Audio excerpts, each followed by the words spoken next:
RPI आणि इतर सर्व मित्र पक्षांचे आपले अधिकृत उमेदवार माननीय खासदार सदाशिवराव लोखंडे साहेब यांच्या निवडणूक कार्यालयाच्या उद्घाटनासाठी आलेले आपल्या जिल्ह्याचे पालकमंत्री, खरं तर ज्यांच्या करकमलानं या निवडणूक कार्यालयाचं उद्घाटन होणार आहे असे आपल्या जिल्ह्याचे पालकमंत्री व महाराष्ट्राचे महसूल मंत्री नामदार राधाकृष्ण विखे पाटील, या ठिकाणी मुद्दामून उपस्थित असलेले आपले उमेदवार खासदार साहेब, जिल्हा बँकेचे चेअरमन गायकर साहेब, माजी आमदार वैभवराव पिचड, शिवसेनेचे संपर्क प्रमुख भाऊ चौधरी साहेब, माननीय राष्ट्रवादीचे जिल्हाध्यक्ष कपिल पवार, विजय देशमुख, शिवसेनेचे संपर्क प्रमुख बाजीराव शेठ दराडे, माननीय सीताराम पाटील देशमुख, भाजपचे तालुका अध्यक्ष यशवंत अण्णा आबाळे, भाजपचे जिल्हा सरचिटणीस सीताराम पाटील भांगरे, शिवसेनेचे तालुका प्रमुख संजय वागचौरे, मनसेचे तालुका प्रमुख दत्ता नवले, तर सर्व मान्यवर महिला आघाडीच्या सर्व अध्यक्षा, राष्ट्रवादीचे तालुका अध्यक्ष शरदराव चौधरी, सर्व उपस्थित व्यासपीठावरील मान्यवर, कोणाचा नामोल्लेख राहिला तर थोडी दिलगिरी व्यक्त करतो, कारण नामदार साहेब आणि खासदार साहेबांना अजून 2 निवडणूक कार्यालयाचे उद्घाटन करायचे. खरं तर 2चा टायमिंग कोपरगावच्या कार्यालयाचा आहे, त्यामुळं फार या ठिकाणी आपण वेळ घेणार नाही. माननीय नामदार साहेबांना आणि खासदार साहेब उमेदवार या दोघांनाही आम्ही अकोला तालुक्याच्या वतीनं माननीय मधुकरराव पिचड साहेब असतील, वैभवराव पिचड असतील, या ठिकाणी तालुक्याचे आमदार डॉक्टर किरण लामटे असतील, जिल्हा बँकेचे चेअरमन माननीय गायकर साहेब असतील आणि भारतीय जनता पार्टी, शिवसेना, मनसे, आरपीआय, राष्ट्रवादी काँग्रेस पक्ष या सगळ्या संघटनेच्या वतीनं मी खरं तर या दोन्ही नेत्यांना मी या ठिकाणी आश्वासित करतो का आमच्या अकोला तालुक्यात सुद्धा येणाऱ्या 13 मेला जी काही लोकसभेची निवडणूक होत आहे त्या ठिकाणी सुद्धा अकोला तालुक्यातून भरमसाठ अशा चांगल्या मताधिक्यानं या ठिकाणी धनुष्यबाणाला मतदान होणार आहे. आणि या तालुक्यात सुद्धा खरं तर नरेंद्रभाई मोदी या देशाचे पुन्हा पंतप्रधान व्हावेत म्हणून याही तालुक्याला खरं तर आस लागलेली आहे. खरं तर नामदार साहेब 2 गोष्टी सांगून मी माझे प्रास्ताविक संपवणार आहे. या ठिकाणी व्यासपीठावर वैभवराव बसलेले आहेत आणि म्हणून आमच्या अकोला तालुक्यातल्या आदिवासी बांधवांना या मोदी साहेबांमुळे प्रचंड असा आनंद झालेला आहे. तो आनंद याच्यासाठी आहे का या देशात देश स्वतंत्र झाल्यानंतर या देशातलं जे सर्वोच्च पद आहे ते एका आदिवासी महिलेला मिळालं आणि म्हणून द्रौपदी मुर्मू सारख्या एका साध्या विधवा महिलेला स्त्रीला या ठिकाणी देशाचं सर्वोच्च पद खरं तर नरेंद्रभाई मोदींमुळे म्हणा किंवा भारतीय जनता पार्टीच्या सरकारमुळे या ठिकाणी मिळालं आणि त्याचा आनंद या आमच्या आदिवासी भागाला निश्चित झालेला आहे. दुसरी गोष्ट, आमच्या एक आदिवासी अकोला तालुक्याची भूमिपुत्री असलेले आमच्या राईभाई पोपेरांना सुद्धा पद्मश्री पुरस्कार याच सरकारमध्ये मिळाला. आणि एक ना अनेक खरं तर विकासाचे अनेक मुद्दे आम्ही काल सुद्धा अनेक आमच्या बाईटमध्ये सुद्धा मी काल आबा मंडिकांच्या चॅनलला बाईट देताना सुद्धा सांगितलं, लोक जे चर्चा करतात ना विरोधक का भाऊसाहेब वागचौरेंचं खूप काम चांगलं आणि त्यांचा खूप संपर्क चांगला. अहो ते 2009ला निवडून आले, 2014ला काँग्रेसकडून उभे राहिले. मग त्यांचा जर इतका विकास आहे, त्यांचा एक एवढा संपर्क आहे, 2014ला ते का पडले? 2019ला पुन्हा ते अपक्ष उभे राहिले, त्यांना सगळ्या मतदारसंघात फक्त 30,000 मतं मिळाले. मग तुमचा विकास, तुमचा संपर्क गेला कुठं? आणि म्हणून आपल्या या लोखंडे साहेबांनी या अकोला तालुक्यात भरपूर अशी कामं दिली.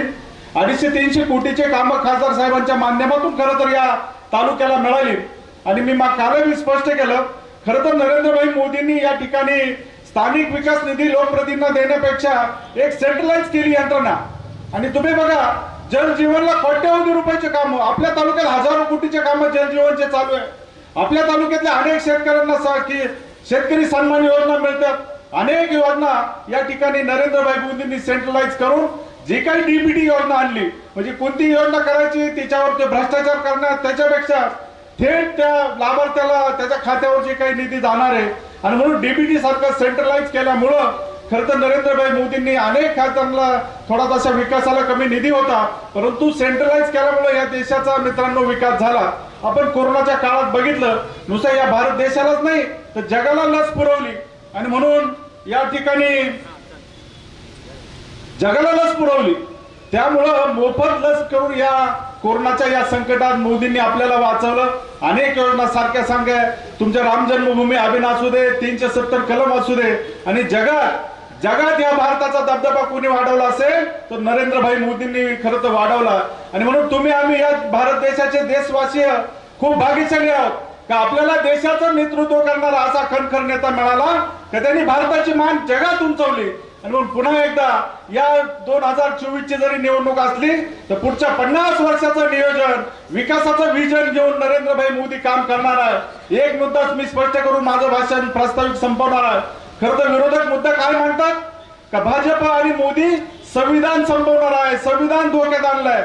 तुम्ही कालची पुण्याची सभा नरेंद्रभाई मोदींची जर ऐकली असेल तर नरेंद्रभाई मोदी त्या सभेत असं म्हणाले का मला बाबासाहेब आंबेडकर आणि संविधान ईश्वरापेक्षा श्रेष्ठ वाटतं, श्रेष्ठ आहे असं ते म्हणाले। तुम्ही नरेंद्रभाई मोदींची जेव्हा पहिल्या दिवशी संसदेत गेले, तुम्ही बघितलं असाल टीव्हीवर, या जगातला एकमेव असा पंतप्रधान आहे का संसदेत जाण्यापूर्वी त्या संसदेला नतमस्तक झाला। खरं संसद ही सार्वभौम अशी संसद आहे, देश सेवा करण्याचं ते पवित्र असं मंदिर आहे। आणि म्हणून त्या पवित्र मंदिरात जाण्यापूर्वी देशातला पहिला पंतप्रधान असा आहे की त्यांनी संसदेत जाण्यापूर्वी त्या पायऱ्यांचं नतमस्तक केलं। त्याच दिवशीच्या भाषणात नरेंद्रभाई मोदींनी सांगितलं या संविधानाला धक्का लागणार नाही, या देशात या जगात सूर्य चंद्र तारे आहे तोपर्यंत या संविधानाला धक्का लागणार नाही।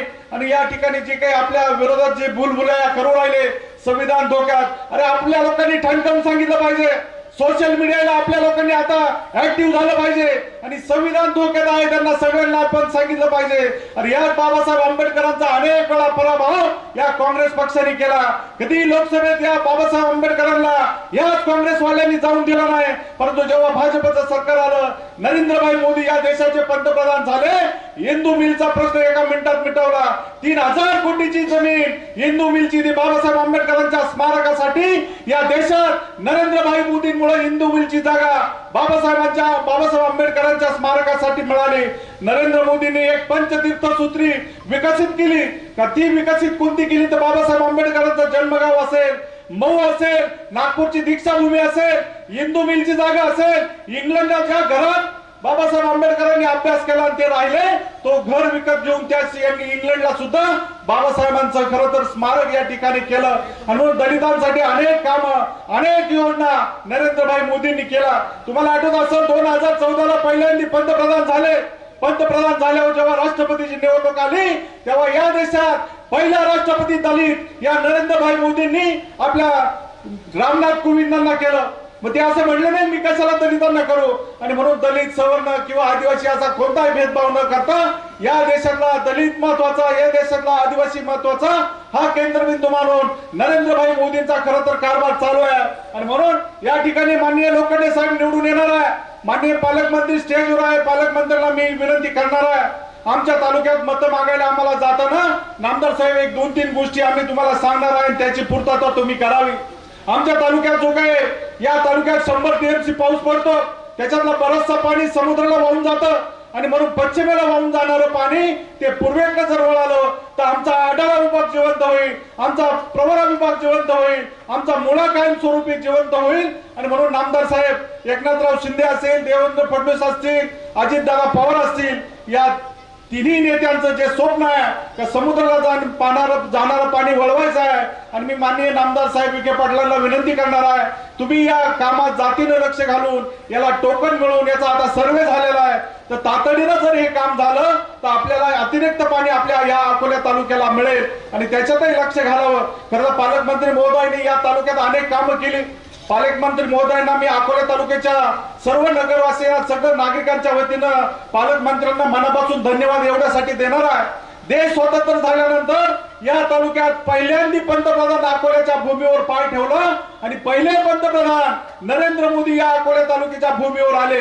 याच्या आधी एकही पंतप्रधान आले नव्हते आणि ते सगळं खरं तर श्रेय कोणाला द्यावं लागेल तर ते नामदार राधाकृष्ण विखे पाटील असतील, आपल्या शिर्डी लोकसभा मतदारसंघाचे विद्यमान खासदार सदाशिवराव लोखंडे साहेब असतील, या दोन्ही नेत्यांनी आपल्याला खरं तर ते भाग्य मिळवलं आणि निळवंड्याचं जे काय लोकार्पण सोहळा झाला त्याला समक्ष नरेंद्र मोदी भाई आले।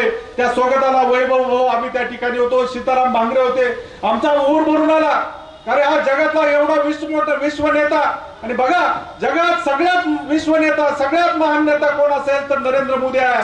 जगात कोणत्याही देशात जाऊ द्या त्यांची वाट बघतात. ज्या देशाने त्यांना व्हिसा नाकारला त्या देशात आज पाय घड्या घालतात तर नरेंद्र मोदींचं स्वागत करतात. आणि म्हणून जगात आज नरेंद्र मोदींना वेगळ्या नजरेने पाहतात. G20चे त्यांना अध्यक्ष केलं. या ठिकाणी जो काही देशांचा समूह आहे त्याचा अध्यक्षपद सुद्धा, यजमान पद सुद्धा आपल्या नरेंद्र मोदींना मिळालं. मी शेवटचा मुद्दा सांगून माझं प्रास्ताविक संपवतो. मित्रांनो, युक्रेनचं युद्ध चालू होतं. युक्रेनचं युद्ध तुम्ही बघितलं.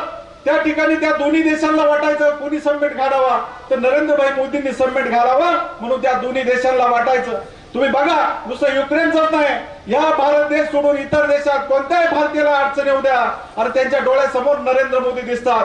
आणि म्हणून युक्रेन मध्ये सुद्धा जे काही लोक भारताचे अटकले होते ते सुखरूप का पोहोचले? त्यांनी फक्त आपला भारताचा तिरंगा हातात घेतला आणि एअरपोर्टवर गेले. अरे असे 2 पाकिस्तानचे विद्यार्थी आपल्या भारताच्या विद्यार्थ्यांबरोबर अडकले.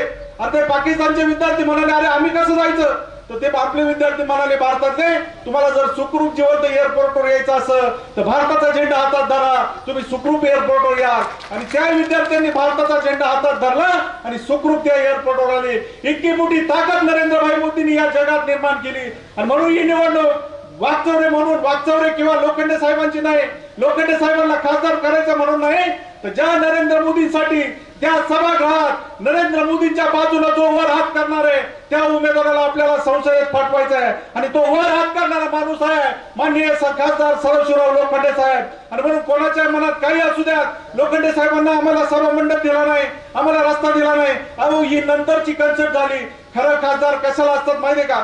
खासदार जातात कायदे मंडळ म्हणून, कायदे करायला. या देशाची सुरक्षा असेल, या देशातली आंतरराष्ट्रीय धोरणं असू देत, या देशातली आर्थिक धोरणं असू दे, याच्यासाठी खासदार निवडले जातात. पण लोकांच्या संकल्पना बदलत चालल्या. लोकांना वाटलं रस्ता केला पाहिजे, सभा मंडप केला पाहिजे, खरं तेही केलं पाहिजे. ते आपल्या खासदार साहेबांनी केलंय आणि इथून पुढे ते करणार आहे. आमच्या परिसरात या तालुक्यात अनेक कामं खासदार साहेबांनी केले. पण साहेबांनी काय केलं?